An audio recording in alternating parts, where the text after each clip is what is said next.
Okay. What are probiotics? Our body contains trillions of microorganisms. In fact, some scientists estimate that the bacteria cells outnumber human cells by 10 to 1. While it sounds scary, you should know that many of these microorganisms help our bodies function properly.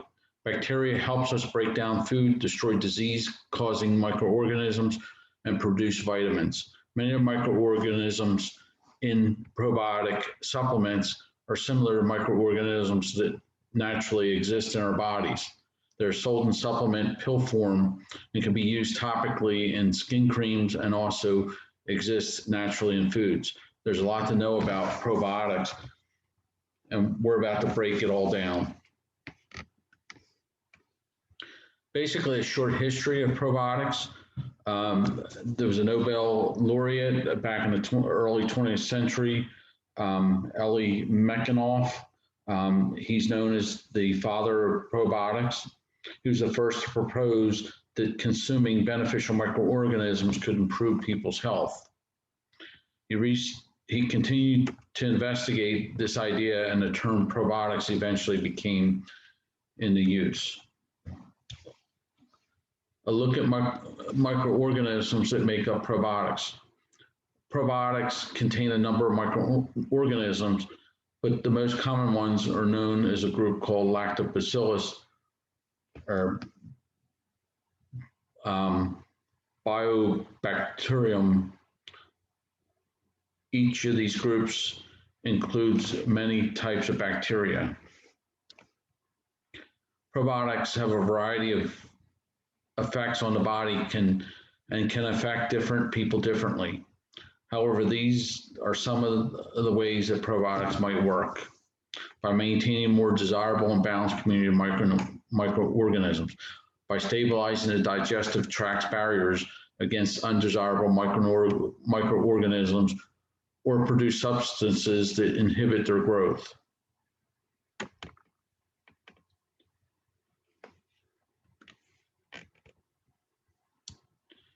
Are probiotics safe? And generally, they're healthy in individuals and they have a good safety record with little side effects, other than some mild digestive symptoms. However, if you have an underlying medical problem or have recently had a surgery or you have a weakened immune system, you should stay clear of probiotics for now. Do not use probiotics if you're critically ill or you're severely immunocompromised. A large meta-analysis or review of 35 studies found that certain strains of probiotics can reduce the duration of infection diarrhea by an average of 25 hours. It also found that probiotics reduced the risk of traveler's diarrhea by 8% and lowered the risk of diarrhea from other causes by 57% in children and 26% in adults. Probiotics for mental health. By increasing an increasing number of studies link gut health to mood and mental health. Both human and animal studies have shown that probiotic supplements can improve the mental health disorders such as anxiety, depression, autism, obsessive compulsive disorder, and many more. Probiotics with allergies. Some research has found that certain probiotic strains may reduce the severity of eczema in children and infants. One study found that children of women who took probiotics during pregnancy had an 83% lower risk of developing eczema in the first 2 years of life. Probiotics for the immune system. Because probiotics can inhibit the growth of harmful bacteria, it may help give the immune system a boost. An extensive review found that taking probiotics reduces the likelihood and duration of respiratory infections. Another found that children taking Lactobacillus GG reduced the frequency and severity of respiratory infections by 17%. Probiotics for weight loss. Taking probiotics might help weight loss through a number of different mechanisms. Some probiotics can prevent the absorption of dietary fat in the intestines and excreting it through the feces rather than storing it in the body. Some can help you feel fuller longer, resulting in more calories burnt and less fat stored. In one study, dieting women who took lactobacillus for 3 months lost 50% or more weight than women who didn't take the probiotic. Another study of 200 people found that taking even low doses of lactobacillus for 12 weeks resulted in an 8.5% reduction in belly fat. Okay, we've touched on probiotics now, but have you ever heard of prebiotics? The most straightforward way to describe prebiotics is a fiber. However, a more accurate description is that they're non-digestible fiber, meaning it isn't broken down by the gut. Instead, it passes through the colon where it is fermented to feed gut microflora. In other words, prebiotics are a food source for beneficial bacteria. In essence, they feed probiotics. Kombucha. These days, kombucha is everywhere. This is a popular drink. This popular drink is made from black or green tea and has been fermented by a friendly colony of bacteria and yeast. Yogurt and kefir. Yogurt is the best form of probiotics as the process of making yogurt consists of fermenting milk with friendly bacteria. Just make sure that it's not full of added sugar. When choosing yogurt, look for long Greek names of live cultures listed as ingredients. Closely related to yogurt is kefir, a fermented probiotic drink that contains both friendly bacteria and yeast. If you're lactose intolerant, kefir may be a better choice for you. A fun fact, the word kefir allegedly comes from the Turkish word keyef, which means feeling good after eating. Eat probiotics, sauerkraut and kimchi. Fermented cabbage has been eaten for centuries all around the world for good reason. Both sauerkraut and kimchi bring tons of health benefits. Sauerkraut, a European staple,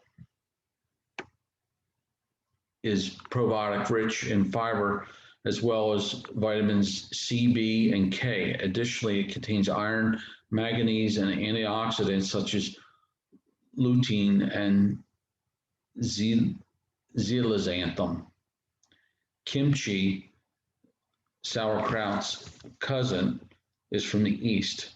Is a spicy Korean side dish or condiment. It's made of a mix of seasonings such as red chili pepper flakes, garlic, ginger, scallions, and salt. It contains lactic acid bacteria, Lactobacillus kimchi, as well as other lactic acid bacteria that can benefit digestive health. Tempeh. Have you tried tempeh? It's a fermented soybean product that's formed into a patty and is used worldwide as a high protein meat supplement.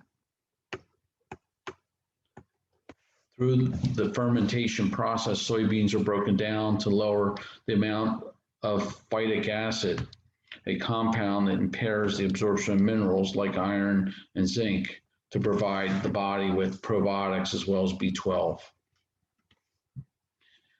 Mishu, you're likely familiar with mishu soup, but did you know that it contains probiotics, protein, and fiber, as well as vitamins, minerals, and plant compounds such as vitamin K, manganese, and copper?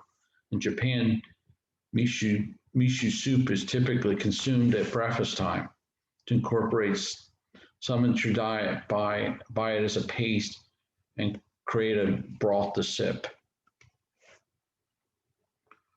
Probiotics and antibodies. You've likely been prescribed antibiotics to treat bacterial infections like or viral infections like strep throat or an open wound. While antibiotics play an essential role in treating severe diseases, they can also have adverse side effects. Antibodies kill all bacteria in the body, beneficial and harmful. This includes microbes that are helping your body operate. How? Because the addition of killing disease bacteria, antibiotics can destroy healthy bacteria too, but which dramatically affects the amounts and types of bacteria. In fact, only 1 week antibiotics can change the makeup of the gut microbiota for up to a year. Take a probiotic during and after antibiotic dose to help restore some of the healthy bacteria that have been destroyed. Just remember that probiotics are bacteria too, so they can be killed by antibiotics if taken together, and therefore antibiotics and probiotics should be a few hours apart. Should be taken a few hours apart. When it comes to your gut, it's personal. Everybody's gut microbiome is unique, which means that some effects that probiotics have on one person may not affect another in the same way. Based on the balance of bacteria in the gut, you might react differently to foods like kimchi and kombucha.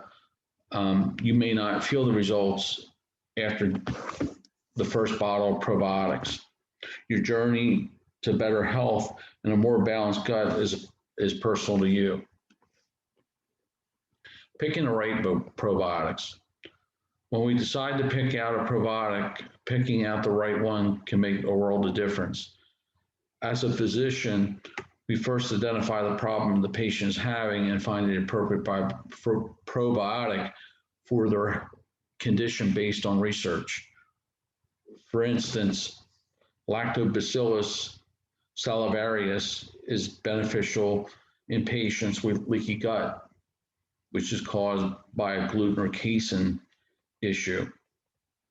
This has a beneficial effect on tight gap junctions, which are the gap between the cells in the small intestines.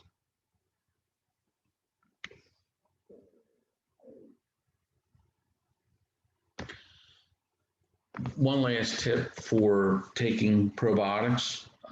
Take probiotics first thing in the morning when your stomach acid levels are lower. That way more of the probiotics survive. Why are probiotics important? Probiotics influence more than just the gut. They affect numerous areas: the nasal, the sinuses, and respiratory health, gastrointestinal health, increased nutrient absorption, digestive discomfort, vaginal or genital health, and the immune system. Now on this slide, I put on choosing the right probiotic. And if you hover over top of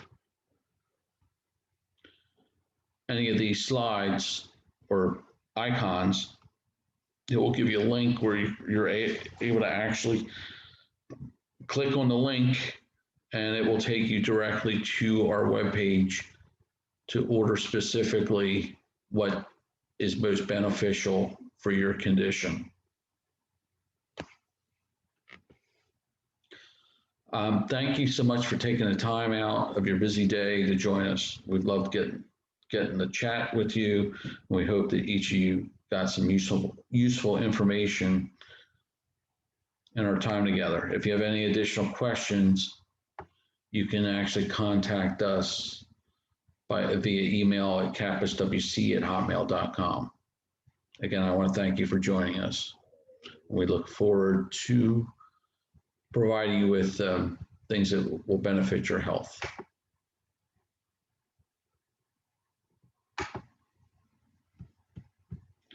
Bye now.